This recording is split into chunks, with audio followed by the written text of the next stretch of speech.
Hoy 20 de noviembre se cumplen 110 años del aniversario de la Revolución Mexicana, pues para ver cómo fue la guerra civil más sangrienta en la historia del continente americano.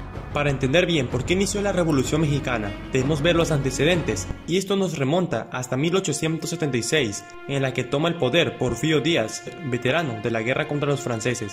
Este periodo sería conocido como el Porfiriato, que empezó desde 1876 y terminaría en 1911. Durante estos más de 30 años, México vivió un periodo de estabilidad económica en la que se trajo el progreso al país y la revolución industrial, bajo el lema de orden y progreso. A pesar de todo este crecimiento que tuvo el país, la desigualdad social era lo más presente, ya que casi toda la población mexicana de este periodo vivía en la pobreza y se mantenía oprimida, ya que muchos de los hacendados en México eran extranjeros y las tierras estaban repartidas entre los más ricos, mientras que la población de escasos recursos apenas tenía para sobrevivir. Para inicios de 1900 el país contaba con casi 14 millones de habitantes, pero la mayoría en la pobreza. En 1906 empezarían a surgir numerosos movimientos obreros en exigencias de mejores tratos y mejor salario, como las huelgas de Cananea o la de Río Blanco, en la que fueron reprimidas violentamente por el gobierno. Para empeorar, Porfirio Díaz había postulado de nuevo para la presidencia, pero ya para esas fechas la mayoría de la población ya estaba cansada del gobierno de Díaz, por lo que solo era cuestión de tiempo de que estallara una revolución. Y es aquí donde entra Francisco Ignacio Madero, un hombre nacido en Parras, Coahuila. Este sería uno de los primeros y más importantes personajes de la revolución. Antes de estallar el conflicto, Madero ya había realizado 3 giras en el país para promover su partido antirreeleccionista, para llamar al pueblo a nuevas elecciones. Su fama iba aumentando y tomando el grado de la población, pero este fue detenido mientras se encontraba de gira en Monterrey, acusándolo de incitar a una rebelión. Francisco I. Madero fue encarcelado 45 días, pero fue liberado bajo fianza sin poder salir del estado, mientras que en ese tiempo se realizaban las elecciones presidenciales, en las que volvió a ganar Porfirio Díaz. Tras esto, Madero logró escapar el 6 de octubre de San Luis Potosí a la ciudad de San Antonio en Texas, en Estados Unidos, donde se reunió con algunos familiares. Aquí redactó con Juan Sánchez Ascona y Roque Estrada el Plan de San Luis, que de hecho lo hizo el 5 de octubre en su partido antirreeleccionista. Este plan llamaba al pueblo en levantarse en armas contra el gobierno de Díaz. Sería el domingo 20 de noviembre de 1910 el día que iniciaría el movimiento armado, iniciando con 13 levantamientos armados. Daba inicio a la Revolución Mexicana. Esta fue conocida como la Revolución Maderista, siendo el 21 de noviembre donde se dio el primer enfrentamiento entre maderistas y el gobierno federal en la ciudad de Guerrero, en Chihuahua. Muchas ciudades del norte de México se habían levantado en armas. Francisco I. Madero regresó a México el 14 de febrero de 1911, contando con el apoyo en el norte del país como Pancho Villa, Victoriano Huerta, Pascual Orozco, y en el sur también lo apoyaba Emiliano Zapata, con su lema de "La tierra es de quien la trabaja". Y el 6 de marzo, Madero con 800 hombres atacaron Casas Grandes en Chihuahua, pero la toma más importante fue la toma de Ciudad Juárez, y es tomada por los maderistas. Aquí se firmó el 21 de mayo el Tratado de Ciudad Juárez de 1911, en la que se pedía la renuncia del presidente Díaz y todo su gobierno, entre otros, y el 25 de mayo Porfirio Díaz presentó en la Cámara de Diputados su renuncia, y el 31 de mayo abordó en el puerto de Veracruz un barco partiendo a Europa y es exiliado del país. Díaz viviría sus últimos años en Europa tranquilamente, aunque con una soledad, falleciendo el 2 de julio de 1915.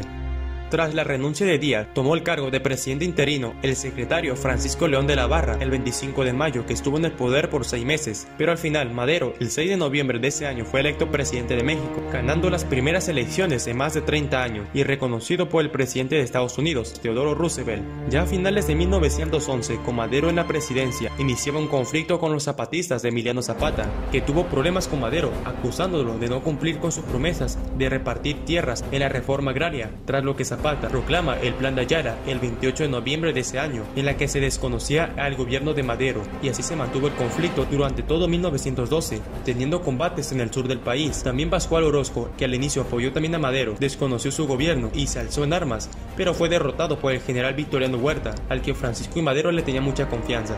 También estuvo el levantamiento de Félix Díaz, sobrino de Porfirio Díaz, que se levantó en armas ese año, pero fue derrotado por las tropas federales. Tras esto, el embajador estadounidense en México, Henry Lane Wilson, veía con el gobierno estadounidense en apoyar a Victoriano Huerta para hacer un golpe de estado. Aquí empezaría ahora la conspiración para derrocar al gobierno de Madero. Estados Unidos dio apoyo en secreto a Victoriano Huerta, y tras el pacto de la Ciudadela entre Félix Díaz y Victoriano Huerta, harían un golpe de estado traicionando a Madero, dando inicio a la decena trágica que duró desde el 9 al 19 de febrero de 1913, en la que murieron hasta 5,000 civiles en los días que duró.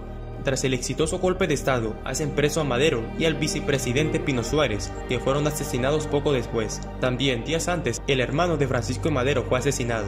Ya con Victoriano Huerta en el poder, iniciaba la dictadura militar en 1913, donde anulaba la democracia. A pesar de que Huerta obtuvo el reconocimiento de Estados Unidos y de otras naciones, en México varios revolucionarios como Villa, Zapata, Álvaro Obregón y Venustiano Carranza desconocían su gobierno. En ese año llegó a México el nuevo embajador estadounidense John Lynn, donde se presentó con Huerta y le proponía 4 propuestas por el gobierno de Estados Unidos, y al ser estas negadas por Huerta, Estados Unidos se declaró neutral en el conflicto, por lo que ahora no le darían ningún apoyo económico y armamento a Huerta. Mientras tanto, Venustiano Carranza proclamó el 26 de marzo de 1913 el Plan de Guadalupe con el apoyo de Pancho Villa, Álvaro Obregón y Zapata, que se alzan en armas iniciando la revolución constitucionalista, en la que el ejército revolucionario se alzaba de nuevo en armas contra el gobierno de Victoriano Huerta, avanzando fuertemente en el norte del país, ocupando las ciudades de Torreón, la ciudad de Monterrey, Guadalajara, Durango, entre otras ciudades del norte, y en el sur igual Emiliano Zapata iba ocupando varias ciudades. Ya en 1914 el ejército federal de Huerta iba siendo cada vez más derrotado, mientras que en Veracruz una flota de barcos estadounidenses ocupan el puerto de Veracruz tras un incidente en Tampico en abril de ese año, para evitar que llegasen un destacamento de armas enviadas desde Alemania, en la que se darían combates entre los veracruzanos que defendieron el puerto de los estadounidenses. Estos ocuparían el puerto de Veracruz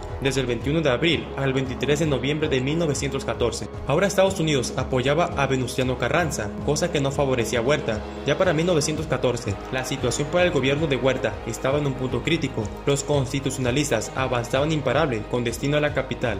Pancho Villa derrota al ejército huertista en la decisiva toma de Zacatecas el 23 de junio de 1914, que esta fue una dura derrota al perder a más de 9.000 soldados en la batalla. Tras esta derrota de los federales, el ejército de Villa avanzaría sin problemas a la Ciudad de México, y el 14 de julio Huerta huye de la capital y al día siguiente presentó su renuncia y se trasladó a La Habana, Cuba, aunque estuvo también en Europa preparando un plan para volver a tomar el control de México con una alianza con el Imperio Alemán, en la que estos lo apoyarían con armamento, pero los estadounidenses lo descubrieron y fue detenido y enviado a prisión en El Paso, Texas, donde murió en 1916.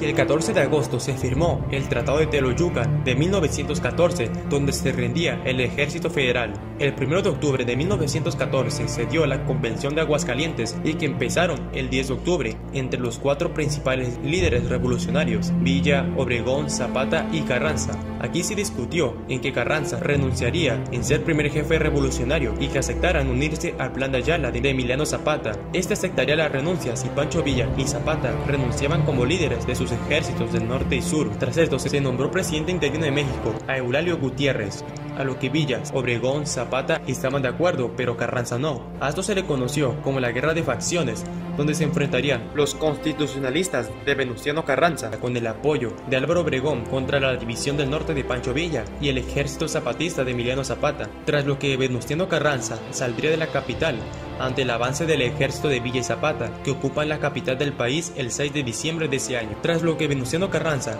puso su gobierno en la ciudad de Veracruz el 12 de diciembre. Ya para esa fecha los estadounidenses se habían ido del puerto de Veracruz tras negociar con Venustiano Carranza. Durante 1915 se darían grandes batallas entre los constitucionalistas contra el ejército de Villa y Zapata. El general Álvaro Obregón iba derrotando a la división del norte de Pancho Villa, como en la batalla de Lébano en marzo de 1915, pero una de las más decisivas fue la batalla de Celaya en abril de ese año, donde el ejército de Obregón derrotó fuertemente al ejército de Pancho Villa, que tuvo que reorganizarse en el norte del país. En este combate, el general Obregón perdió a uno de sus brazos en la batalla. Otra batalla que fue desastrosa para Villa fue la batalla de León, Guanajuato, el 3 de junio de este año.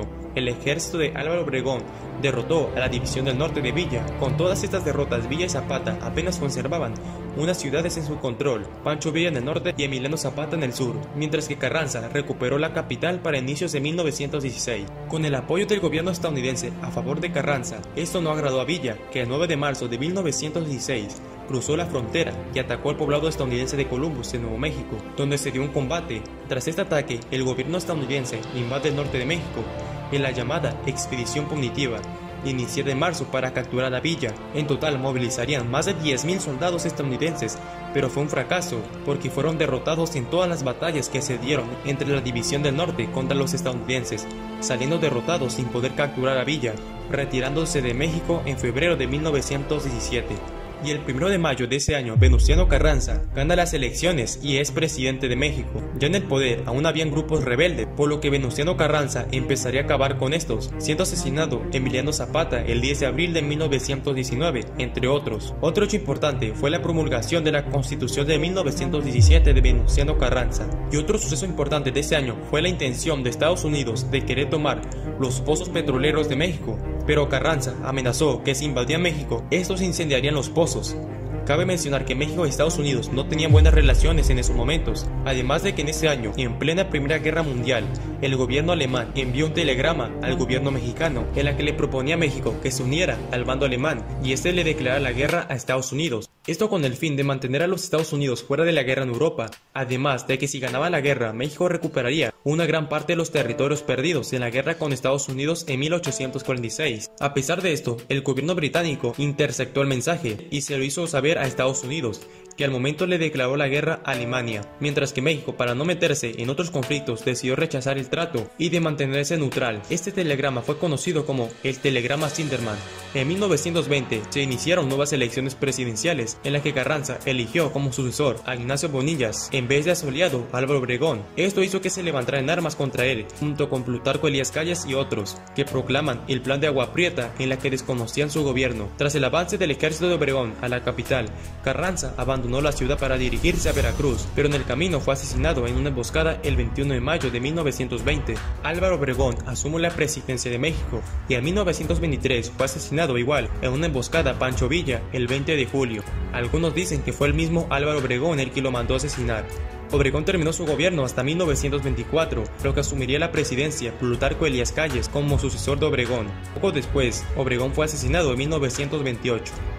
La Revolución Mexicana podría decirse que terminó en 1917, pero que siguió con rebeliones menores hasta 1920 y tras la presidencia de Obregón, donde se podría decir que ahí acabó la Revolución Mexicana en 1920. El resultado de 10 años de guerra civil fue un país devastado en crisis, más de 1 millón de muertos, algunos dicen que fueron 2 millones, también 1 millón de mexicanos migraron a otros países. Algunos cambios positivos fue la reforma agraria para la repartición de tierras entre la población, la Constitución de 1917, la limitación de horas de trabajo y el aumento de salarios. Se le regresó las tierras quitadas a las tribus nativas como los yaquis en Sonora, entre otras, pero igual tuvo sus cosas negativas, como pudimos ver en el video, puras rebeliones, asesinatos, hambrunas, epidemias, etc. La revolución fue una guerra en la que la traición entre los bandos revolucionarios fue la más presente, como pudimos ver en el video. Las intervenciones extranjeras desgarró más al país, pero esa revolución quedó marcada en la historia y la cultura popular de México, siendo esta la guerra civil más sangrienta que tuvo el continente americano desde la independencia de todos los países.